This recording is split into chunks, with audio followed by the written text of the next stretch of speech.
नमस्कार मंडळी. तर स्वागत आहे एका नवीन व्लॉगमध्ये.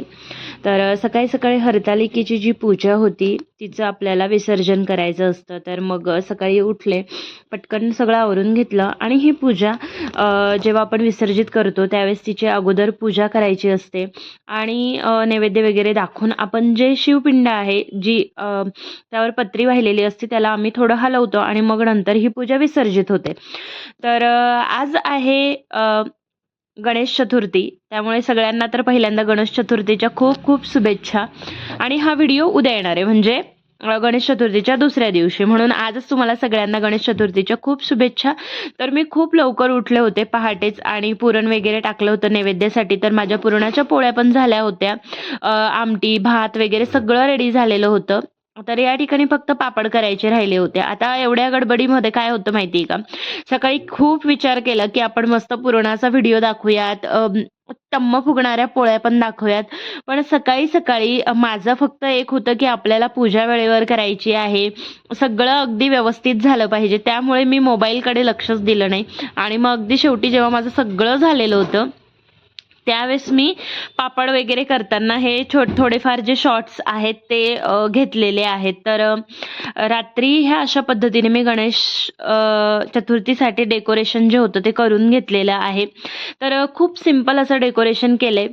आणि बाप्पा मी आदल्याच दिवशी आणून या ठिकाणी म्हणजे मी बाजूला ठेवले होते, पण मला आता या ठिकाणी थोडंसं डेकोरेशन करायचं होतं.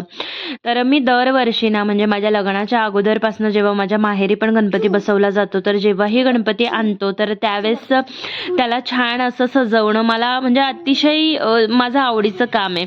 त्यामुळे सगळ्यात आधी काय केलं, तसं तर बहुधा गणेश याच्यावरती थोडंफार जे धूळ वगैरे उडालेली असते ती नसते, पण ह्या गणपती बाप्पांवरती थोडीफार होती. तर मी छोट्या ब्रशने ते पहिल्यांदा सगळं क्लीन केलं, साफ केलं आणि त्यानंतर मग माझ्याकडे असलेले जे काही स्टोन्स होते, आपल्याला जे आवडतील मोती असतात, स्टोन असतात, ते सगळं मग या ठिकाणी माझ्या पद्धतीने मी डेकोरेशन करून घेत असते.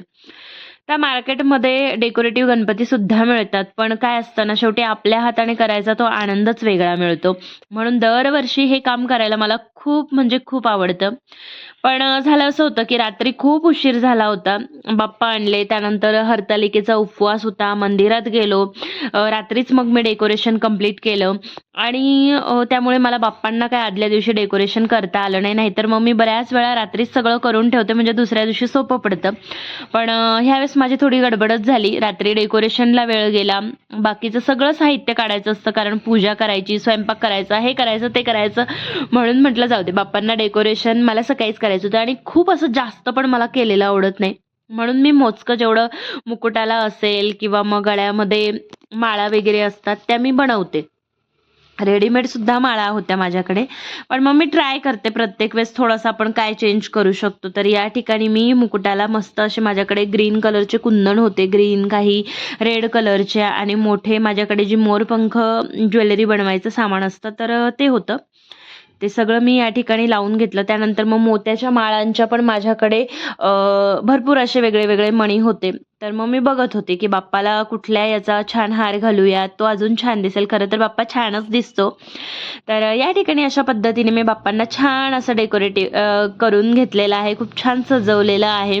आणि या ठिकाणी आमचे बाप्पा जे आहे ते विराजमान होण्यासाठी रेडी झालेले आहे. तर तुम्ही बघू शकता किती सुंदर असं मनमोहक हे रूप दिसते.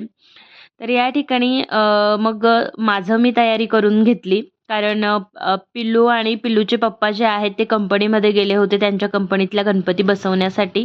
तर तोपर्यंत मी बाकीचं जे होतं ते उरकून घेतलं. म्हटलं फुलांची वगैरे सजावट, आता ह्या वर्षी मला खूप असं वेगळं मी सजावट केली नाही कारण आधीच म्हटलं जेवढं होतं त्यामध्ये मी केलं कारण उशिराने आम्ही गणपती बुक करायला गेलो कारण आम्ही 2-3 दिवस बाहेर पण गेलेलो होतो. म्हणून मग त्या दिवशी जेवढा वेळ मिळाला त्यामध्ये मग मी फुलांचंच वगैरे या ठिकाणी डेकोरेशन करून घेतलं. आता डेकोरेशन झाल्यानंतरचा जो काही पार्ट आहे गणपती बसवणं असेल तो मी शूट केलेला नाही आहे. आमच्या आहोंना कॅमेरामध्ये व्हिडिओमध्ये येणं इतकं जास्त आवडत नाही आणि पर्सनली मला व्हिडिओ असा म्हणजे जेव्हा आपण पूजा करतो ती म्हणजे खूप मनापासून करायचं असतं. त्यामुळे मग आधी कॅमेरा लावा आणि मग ते करा.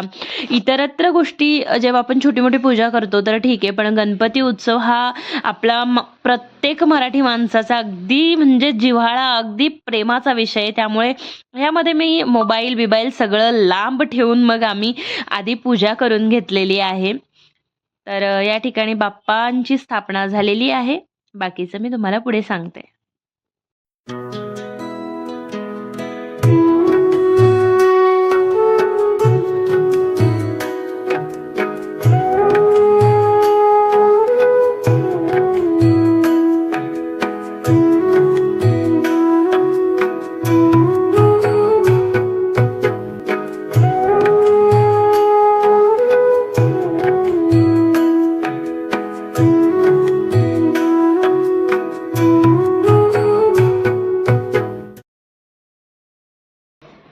तर बाप्पा ऑलरेडी विराजमान आम्ही केलेले होते.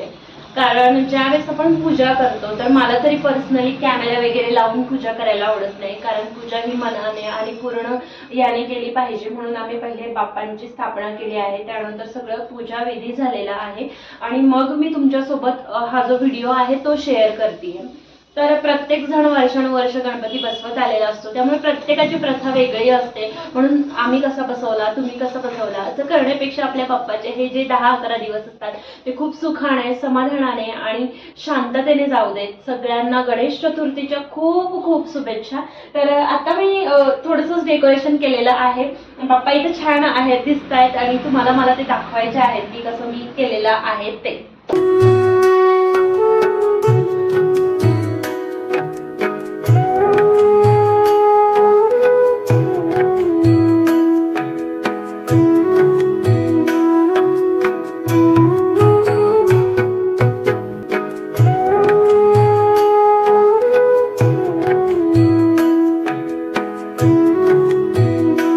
तर बाप्पांची पूजा बिजा सगळं झालं, नैवेद्य वगैरे झालं आणि त्यानंतर मी आज हरतालिकेचा उपवास सोडतीये. या ठिकाणी आमटी, भात, पुरणपोळी आणि सगळा स्वयंपाक झालेला आहे. तर कसा वाटला व्हिडिओ नक्की कळवा. बाय.